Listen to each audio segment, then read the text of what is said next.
Hello everyone, this is Dr. Aditya Vikram Riya. I am a consultant cardiologist. Many patients come to me regarding what is the best food plan for me for cardiac patients. So many questions they ask me. This is a very interesting topic. I like to learn and teach you some things. Hopefully, this will be entertaining.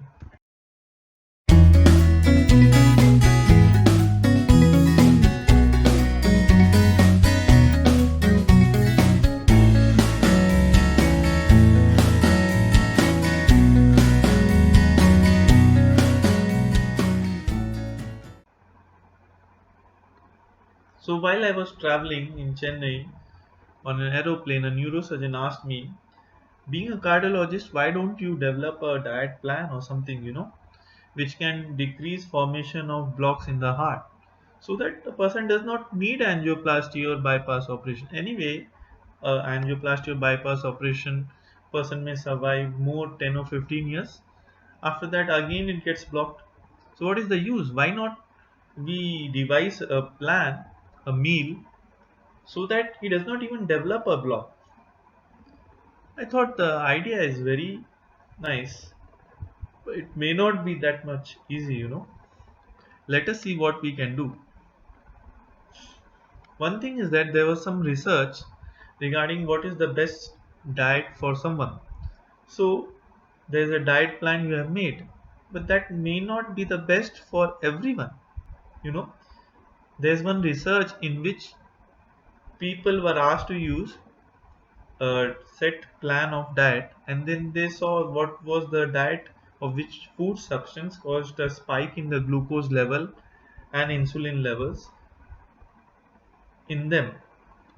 They saw that one batch of patients, they had a spike in glucose level after eating ice cream, whereas sugars and wheat did not increase sugar in them in the blood levels, whereas other batch of patients had increase in sugar levels after eating rice and wheat. And paradoxically, ice cream eating did not have a much increase in sugar levels in them. So our body does not react the same way for each and every one. So what are the common questions I face? Should I stop taking oils? And what is the oil we should use for cooking? Doctor, I drink a lot of coffee tea every day. Should I stop it? Somewhere I've heard that green tea is good for your heart. Sir, I take alcohol or I take alcohol during festives or parties only. Can I take that? May I drink cold water from the fridge? Should I take meat? I love meat.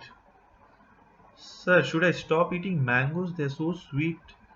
I don't know whether it is good for the heart. What about organic food, sir? So many questions are there, and it is interesting to know those answers. Let us first come to the cooking oil.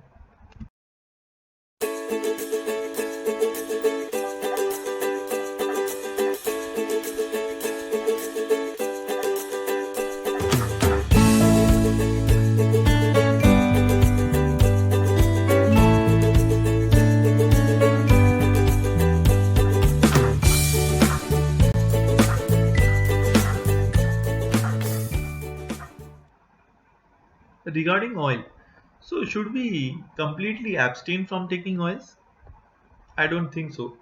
Because see, what are the macronutrients we have? We have fats, we have carbohydrates, we have proteins. So proteins are building blocks. They are the part of enzymes and all the reactions in our body. Fat and carbohydrates are basically the energy supply of our body. So carbohydrate basically they supply instant energy, whereas fat they provide energy over long period of time and sustained energy. So each and everything has its own function. So if you remove one thing, it will not be good for the body. And if you remove one thing, other things will be used to convert into that thing. So any diet which is carb free diet or fat free diet or protein free diet, no one is good, because we need to eat them, all of them, in the right proportions and that is called the balanced diet.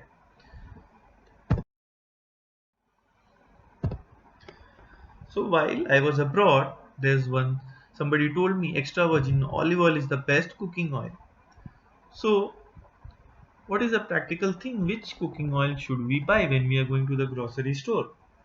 Common question. Is extra virgin olive oil the best cooking oil in the world? No. See, extra virgin means these are freshly pressed and these are not processed. That's what extra virgin olive oil. And these are not the best cooking oil because every oil has its own smoking point. So what happens if we heat the oil too much? We can see that black substance accumulating around the oil. These are carcinogenic and these are absolutely bad for you. So you should prevent that. So every oil has its own smoking point. So that is why extra virgin olive oil has a very low smoking point. So if we deep fry something into extra virgin olive oil, it will turn into black and it will be carcinogenic and it will not be good for your heart also. So what are the different types of oil and what types of fatty acids it contains? So there's something called polyunsaturated fats, monounsaturated and saturated fat. What we have seen biochemically is that polyunsaturated and monounsaturated fats are good for us, whereas saturated fats are not good for us. So then saturated fats are coconut oil, palm oil, but coconut oil, people in South India are taking coconut oil. Then how come it is unhealthy? Then why are so many people from so many generations they are taking coconut oil? It does not make any sense. So this is an old concept actually. So every oil is basically a combination of saturated, monounsaturated and polysaturated fatty acids. So while using a oil, we should choose what is the smoke point. For example, if we are deep frying something, if we want to make samosas, we want to deep fry something, then we have to choose a oil which has a very high smoking point. Like we can use almond oil, avocado oil. So this is, and the last you can see that is refined olive oil. This is not extra virgin. So extra virgin olive oil will have low smoke point, whereas refined olive oil, which is used using chemicals it has been extracted, their high smoke point can be used. But if you see, refined oils are not good for your health because it lacks the good fatty acids actually. No, so sunflower oil, yes, sunflower oil you can use, it has a high smoke point, but again it is not very good for diabetes because it raises sugars. As such, it is a very good oil for heart also, but for diabetes, it is said that sunflower oil might increase the sugar levels. So oils with medium high smoke point, these are canola oil, light virgin olive oil, and peanut oil. So for Indian type of cooking, canola oil and sunflower oil are all good because we are deep frying many things or baking. For medium smoke point, we have corn oil, sesame oil, soybean oil, and coconut oil. And these are no heat oils. That means for flaxseed oil and walnut oil, please do not use it for frying because it will turn black. So these can be used for salads and dressings. So coconut oil is actually not that bad, though it may contain saturated fatty acids, but it contains medium chain fatty acids which are good for us. It is rich in lauric acid, it has germicidal properties, and it improves your immunity also. Ghee. Traditionally, we used to take ghee, our ancestors used to take. Then suddenly, some research came that ghee is not good for health. Then everybody stopped taking ghee, and we had ghee-less parathas, and nobody used to take ghee. Then suddenly, again, research came that ghee is actually not bad for your health. That's what I'm saying. That nothing is bad if you take in the right quantities. So everything has some own ingredients which has some good properties. So if we take that any substance in excess, that would be bad for us. If we take in small amounts, that will be good for us. So ghee contains anti-inflammatory agents, omega-3, omega-6 fatty acids. It hydrates the skin. It aids in digestion. Butyric acid is present in ghee, which provides immunity. So while we are now so many things I have told about oil, now I go to the market store. Now which oil should I buy? As I have said, you change your oil source every 2 to 3 weeks. For example, take a canola oil, then you take sunflower oil, then safflower oil. Like that, you keep on changing. And ingredients, you check the ingredients. For example, the same brand Gold and Active, one has sunflower oil and one does not have sunflower oil. It has soya bean oil. So they dupe the customers. So we are seeing only the protein, carbohydrate, fats, and calories. We are not seeing the contents. That is very important. We should see. Fish oil. Now there was a trend that fish oil is very good, so people tried to take fish oil into capsules and started eating them. Then we did a lot of research. Then it was found that actually taking fish oils in capsules is not beneficial. In fact, if we take fish, it might be some benefit to us.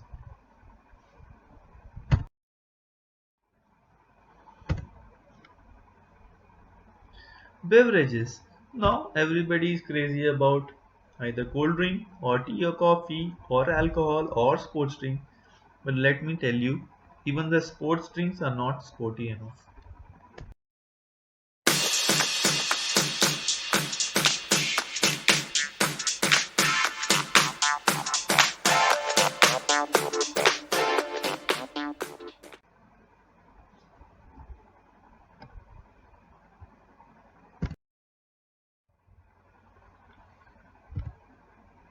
So we know soft drinks, they are nothing but carbonated water, and they contain all the chemicals and the dye agents. That's why they are white or black or orange in color. Naturally, they are not good for us. But see the alarming levels of chemicals found in them. Center for Science and Environment discovered way back in 2003 very high levels of toxic pesticides and insecticides. Forward 2006, after 3 years, again they found the same amount of pesticides in them. So no change even after 3 years. Now you will say me that it's old news 2006. By now they must have changed. 2016 again they have published that at least 5 different types of toxic chemicals they have been found which have been banned by WHO, including lead, which can have serious consequences on children, which are joyously drinking all these cold drinks. So both Pepsi and Coca-Cola and all the brands are containing antimony, lead, chromium, cadmium, and all types of chemicals. You can just imagine what it is happening to us.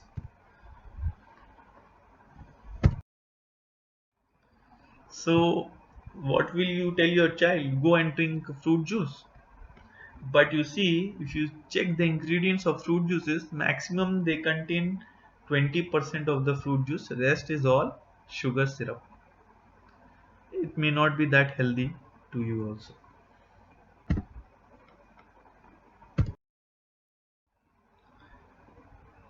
Instead, if you ask them to take fresh cut fruits and vegetables, that would be more beneficial. So this is a very nice article, and it's interesting to see that if you take fresh cut fruits and vegetables, then there is a lower chance that you develop diabetes and your sugars will be well controlled. Whereas if you take fruit juices, I repeat, fresh fruit juices, then also it is not good because it increases your hazards of having diabetes and blood sugar levels are increased. So even fruit juices are not good enough. What you should try to eat is fresh cut fruits. But you will say it is the same only. What is the difference between cut fruits and fruit juices? Actually, the difference is the fruit pulp. So the fruit pulp contains fibers and lot of good things, which does not allow the blood sugar to uh, rise so dramatically. It allows slow and steady rising sugar levels, and the fiber keeps it in check. So actually, it decreases your chance of developing diabetes. So everybody nowadays is talking about calories, calories, calories. Let us see common drinks. Which drink has which, how many calories? So tea, if you can see, and diet beverages having least amount of calories, 60 kilocalories, whereas coffee is double. Sugar sweetened beverages and cold drinks are double of coffee, and alcohol is the king of all maladies, 390 kilocalories.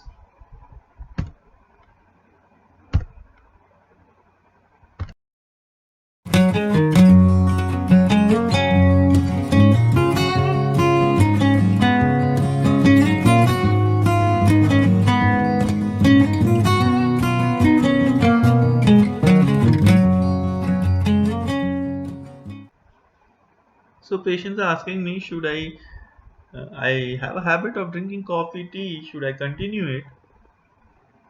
And what is this green tea, sir? Is somebody told me green tea is very good for my health. So I like to explain it to you. Black tea is the common tea which we are all drinking. Uh, Green tea is basically without oxidation. The fresh leaves are basically used, and generally on the packet it is mentioned green tea. These are rich source of flavonoids and antioxidants. So actually these are good for your health. And there's something called white tea that even the fresh buds are taken, that are considered the best. So both coffee and tea will contain caffeine. So caffeine is not good for your health and not good for your heart either. But the flavonoids and antioxidants which are present are good for your health. So if you take green tea or white tea, that is the best for you. Black tea has not a major effect because whatever good antioxidants you are taking has been neutralized by the caffeine. And if you take coffee, that has very high caffeine content and very less antioxidants. So coffee is the worst thing if you take out of all these things.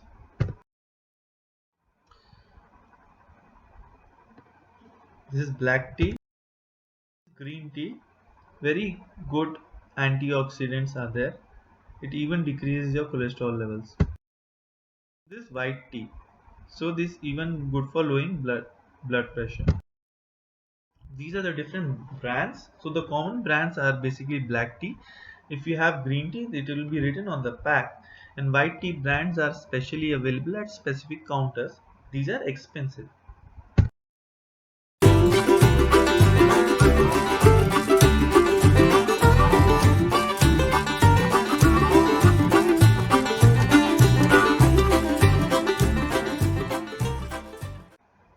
So some people are saying, sir, I do not take alcohol. I only take it during parties. Can I take it?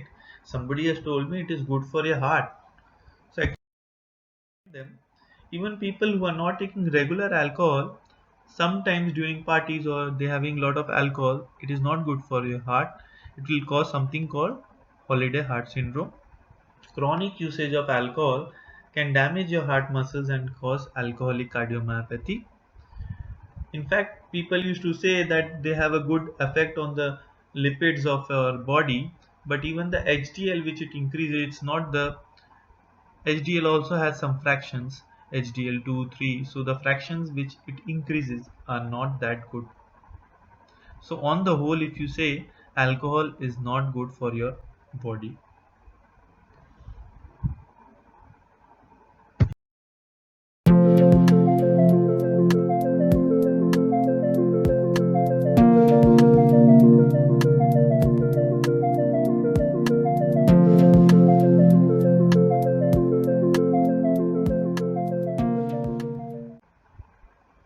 So water. So water, if you say this is such a common substance, why should we even put our head into it? It's common, that's why we should put our head into it. Because human body, approximately more than 70% contains only water. So um, water has so many anomalies, even scientists cannot explain it. There are more than 70 anomalies of water, which scientists are finding hard to explain. But this is the basis of life. I'll give you one example. For example, anything, if you heat it, what will happen? It expands, and if you cool it, will shrink. But water, when it freezes, it becomes ice. It expands. It does not shrink. That's why it floats on water. So what happens is that you see ice floating on water. Another peculiar thing is that just water before freezing, it rise to the surface. So cold water, cold anything cold should come down and hot should go up. But what happens that just before freezing, that cold water will be just below the ice. It will not sink to the bottom. So as a result, the bottom water is warm. So in Arctic region, the surface water is more cold. In fact, if you go deep, it will be more warmer. So the organisms, fish can survive there. These are just some of the properties. You know, water, it sticks to any substance. It has this capillary action by which you can draw water. That's why if in a beaker, water surface is not just straight. The ends will be sticked or stretched to the water, to the beaker container. That's why it's like concave if you see it microscopically, because of the surface tension. Also, it has very good properties to dissolve anything. So it dissolves so many substances, it dissolves gases in it. So excellent transport material. So it sticks to anything, it dissolves so many things. So it is a very good transport agent. That's why water is essential for life. But do you know something called water memory? Water also has memory. If you see research work done by Japanese scientists, and in Germany also they have done, plus Sadhguru also says, if you see water, even with H2O and clean water, different water sources will have different water structures. For example, spring water crystal will have different structure, whereas dam waters will have different structure. So whenever two rivers meet, there the water is very nice, and there the water structure is very good for the human health. That's why we are asked to take a holy dip wherever two rivers meet. Different sources will have different water structures. Very peculiar things we'll about to see. So water even gets affected by the emotions of the person who is holding that water in a vessel. So what happens if a person is showing love and appreciation towards water by holding it in a vessel? Water structure will change into a crystal. These things we can see in a microscope. So what happens is that water gets affected by love and affection. Water gets affected by music. Water gets affected by bad emotions. So those water droplets which are getting affected by bad emotions will not have a crystal like structure. There's a experiment done in Japan, in Fujiwara, that before a prayer a dirty water was taken and then a structure was seen, and after a monk meditated on the water just by holding it in his hand, and then the structure was seen, it changed into a crystal structure. Such is the effect of our emotions on the water. No surprise, when I was small, my mother used to keep our water of the home in a earthen vessel, and then every night she used to pray with a lamp in front of the earthen pot, and she used to ask me to bow down before that earthen pot, because that love and affection might get transmitted to that water, and then it becomes pious water. There's a very cute experiment, you can see it on YouTube, done by Mahatma Gandhi International School, where three jars, identical jars with rice water was taken, and then one was labeled with love and gratitude, one was labeled with I hate you, and one was totally ignored. Children every day after school used to shower love and gratitude to one bottle, I hate you to another bottle, and ignored the third bottle. After 1 month, it was surprising, what they saw? That bottle with love and gratitude had worms inside them, actively growing. So many worms were there. Signs of life was there. In the bottle with I hate you, nothing was there, just muddy water was seen. In the bottle with I ignored, which was ignored, two or three worms initially they grew there, but they died very fast. So that life could not be sustained, though life was there, but it could not be sustained. So with love and gratitude, we can sustain life. That is all we need actually. A very nice experiment. Do watch it on YouTube. We see in front of our temples, we get holy water in copper vessels with holy basil in it. So why is the tulsi plant or holy basil leaves in it, and why it is in a copper container? See, our ancestors were very intelligent. Copper is very good for digestion. It purifies the water. It kills. It has antibacterial properties. Small quantities of copper in water might even help, maybe good for the heart and the brain function. Prevents anemia. Whereas holy put in water. Holy basil is called the elixir of life. So many good effects are there. Combats stress, lowers blood glucose level, even prevents radiation poisoning. If you give tulsi or holy basil, then it lowers your fever, it boosts your immunity. But the fact is that holy basil removes fluoride from water. This was even documented and published recently. So in India, which has very high quantities of fluoride in water, even 70 to 100% districts are affected in Rajasthan and Gujarat. There, if we use holy basil leaves in water and we keep it for 20 minutes, then it can help remove fluoride from water. The person comes, sir, I drink from very good water purifier. That is a very high-tech RO water purifier. I say that it is not good for his health to drink water from RO water purifier. See, only if your water has is a very hard water and contains high amount of impurities and dissolved salt, then only RO water purifier should be used. Otherwise, what will it do? It will remove even the minute quantities of calcium, magnesium, phosphorus, and very small minerals are there, minute quantities that are good for our health. But RO, reverse osmosis water purifier, will remove everything from water, so it will be devoid of any useful minerals which are naturally present. So drinking water from RO water purifier is actually not good for your health.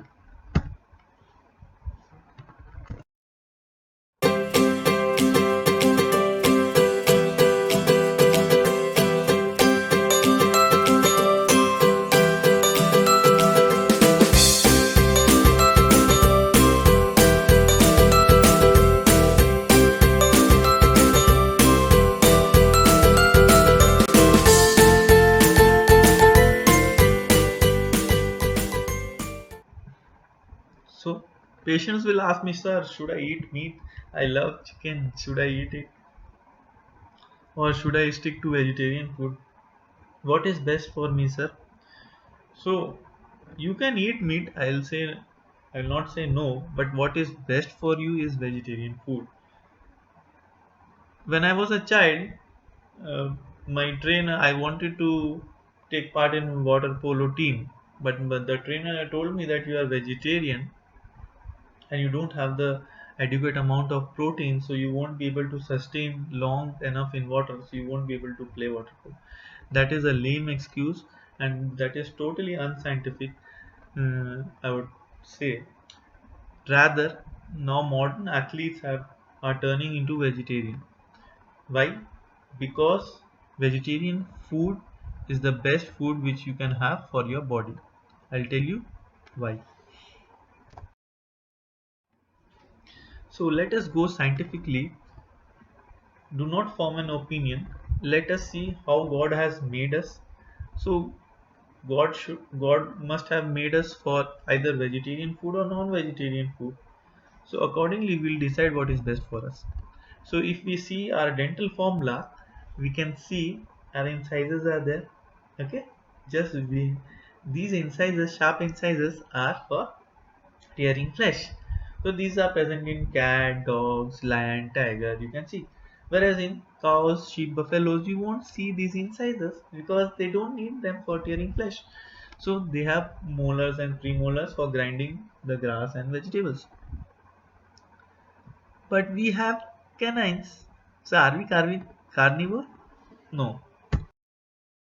Actually, it is not that. The main thing is how we process our food. Just a herbivore, such long intestine, such long large intestine is there. Whereas a carnivore, small and small intestine portion is small, and the largest intestine is also that not that much large. So we'll see that the length of the intestines are smaller in carnivore with respect to their body size, and the length of the intestines are larger in herbivore with respect to their body size. Why is it so? Because meat and flesh will deteriorate in your body or digestive system, and after a certain time, after the nutrients have been absorbed, it will start to rot. And when it rot, it releases lot of toxins and lot of carcinogens, which is not good for your body. So what the God has made for carnivores is that you absorb the nutrients as fast as you can from the meat and flesh, and then you throw it out from your body. That's why the small intestine, large intestine are small. Whereas herbivores, these plants and fruits and vegetables, they'll require a lot of time to digest properly, and they generally do not rot, so they are safe. So that's why they have long small intestines and large intestines. Whereas if you come to the human digestive tract, you must have read in your biology class, we have a very long small intestine and large intestine. So here we match herbivore. So, if we see the dental formula, it is coming carnivore. If we see the small intestine, it is coming herbivore. So, are we herbivore or are we carnivore? Or are we omnivore? I think the answer is we are frugivores. We are not herbivores because, see, we are not like cows and sheep. We cannot metabolize cellulose. That's why we cannot eat grass. I cannot eat grass because I cannot metabolize cellulose. So I am not a herbivore. No, neither I am a carnivore because carnivores, they cannot eat um, fruits and vegetables. So basically we are frugivores. So we what food is best suited for us are fruit, vegetables and nuts. This is a very nice table, and if you see, we best match frugivores. It's not that we cannot eat flesh or we cannot eat uh, any leaves, plant leaves, but what is best suited for us are fruits and vegetables and nuts.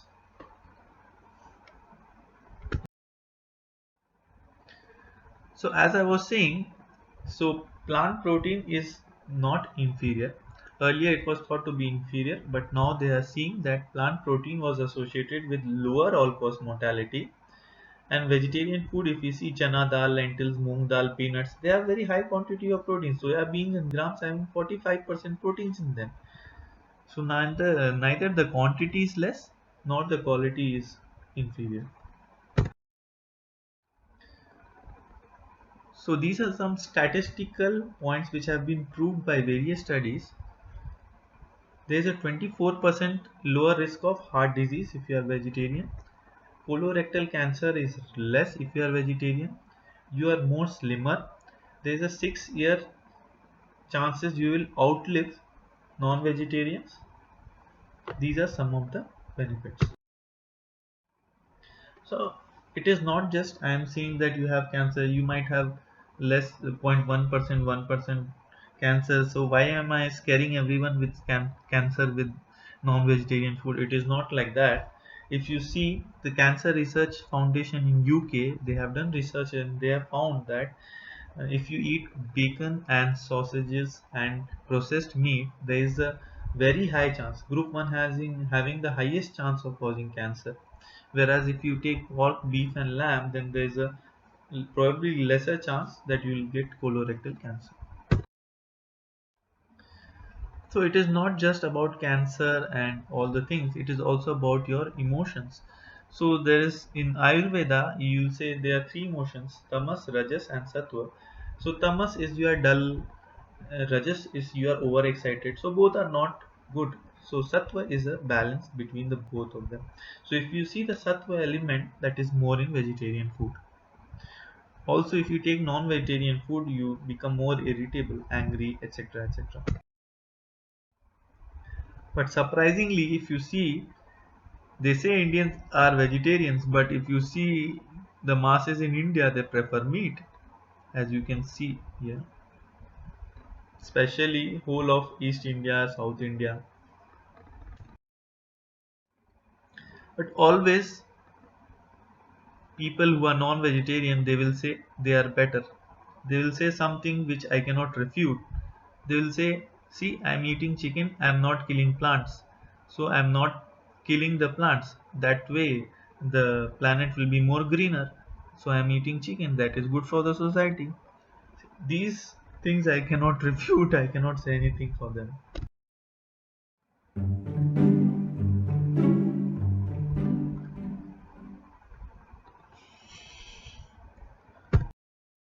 So even some of the vegetables have special properties, like cucumber, ladies will put it on their eyes for the coolness. Spinach, Popeye will eat lot of spinach to make him stronger. Lettuce having lot of fibers, aids in digestion. So many benefits of vegetables.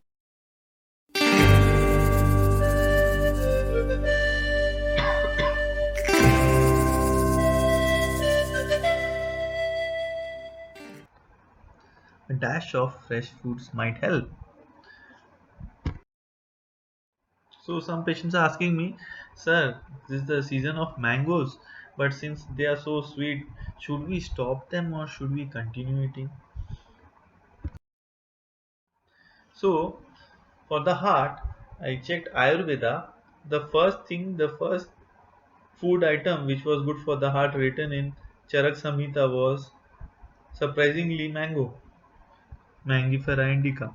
So they have written that whatever is having some sour or tangy taste is actually good for the heart. Like tamarind is good for the heart, pomegranate is good for the heart. Any citrus fruit is good for the heart. Basically, they are having lot of antioxidants.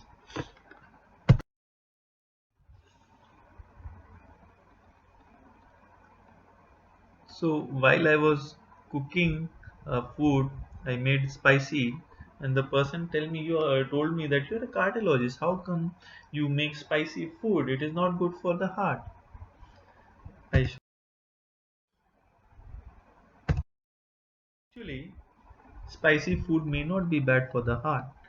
In fact, red pepper, if you see it lowers cholesterol, it can improve endothelial function and lower BP. Garlic is a superfood. It decreases cholesterol and decreases blood pressure. Turmeric is an excellent antioxidant and anti-inflammatory agent. They have done research, even gastric cancer regressed after taking large amounts of turmeric. Ginger is also a very good agent to decrease cholesterol, very good for stomach upsets, diarrhea, nausea, and antioxidant agent. Cinnamon. So if you want any sweetening agent, don't use sugar. You can use cinnamon. We have apple cinnamon ice cream also. These are very good for the heart. These are some of the five spices which are actually very good for the heart. Now, instead of taking sugar, take jaggery. Jaggery contains a lot of iron, minerals, and a lot of other materials which helps in your nutrition, in your hemoglobin, and micronutrient source.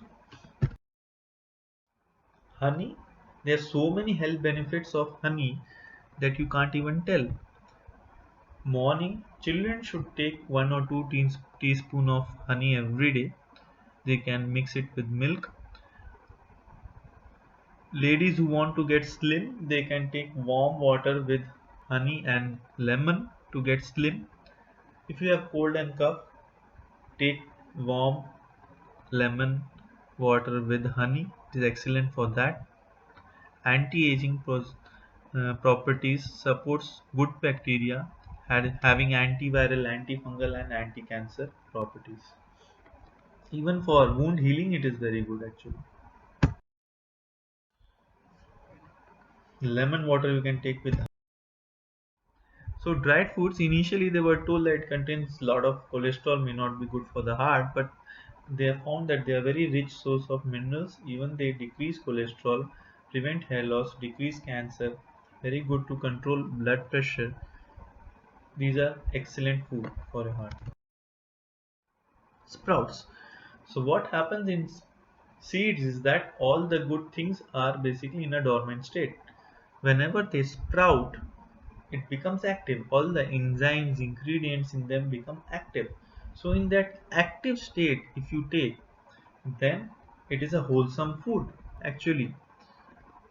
So it will contain all the vitamins and minerals, and that too in active state. Curd is an excellent probiotic. So our body, actually we think of germs, and especially in this corona era, we are thinking of only germs and germs. But actually, if we see, our body has contained billions and billions of bacteria, and most of them, more than 90% of them, are good bacteria. They help in synthesizing vitamins. They are very helpful for immunity also. So we should help those bacteria. So these probiotic agents containing lactobacillus and other good bacteria, they improve your heart and health and immunity. So I am telling you take fresh fruits and all, don't take fresh fruit juices also. So now you started consuming fruits. Now suddenly I am saying that please beware what type of fruits you are taking, whether they are artificially ripened or not. Now you are saying what is this new thing? Ripening is a natural process. Banana, the more ripe it is, the more beneficial it is. Ripe banana contains more antioxidants and potassium and even anti-cancer substances. So what happens is that there are two types of fruits. Some fruits like mango, fig, tomato, they have a sudden ripening process called as climacteric fruits due to release of endogenous substances, ethylene oxide, etc. Non-climacteric foods, they are slowly ripening. So what humans are doing is that supposing I want to eat mangoes from Calcutta, I'm in Delhi right now. So what they will do, non-ripened mangoes they will cut in Kolkata and send to Delhi. There they will artificially ripen it with using chemicals, and then I will consume it. So what will happen is that I am taking artificially ripened mangoes, but they are not good for your health. So what they are using calcium carbide, also called masala, copper sulfate, and other things to ripen the fruits actually. So what we should do, we should always eat fruits which are locally grown. Second, we should always wash the fruits before we are eating. Thirdly, we should always eat seasonal fruit. For example, if now we don't have a season of mango, if I am eating mangoes, then they are naturally artificially ripened. So I should take only fruits that are specific for that season. How do we recognize? There are some ways how you can recognize whether it has been artificially ripened. For example, if a banana, if you see the stalk has different color, green color, and the banana is very yellowish in color, so how can the stem be of a different color, and the banana is yellow in color and the stem is green? That means it has been artificially ripened. So this is a newspaper cutting showing FDA warns against artificially ripened mangoes. Actually, it is very common. If you take artificially ripened mangoes, you will see that you'll have a lot of flatulence and gastric discomfort after taking them. How to identify mangoes which has been artificially ripened? So there will be spots of green in them, and the natural aroma that won't be that much present in artificially ripened fruits.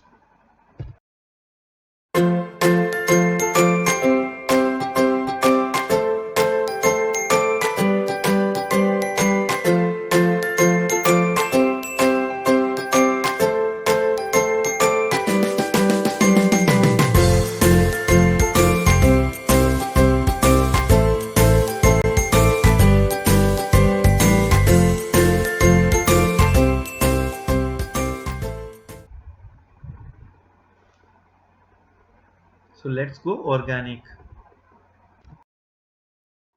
What is this, sir? I bought all organic food available at the mall. Should I buy these organic water too? Now people are selling organic water also. I don't know how they can sell organic water, but they're doing so.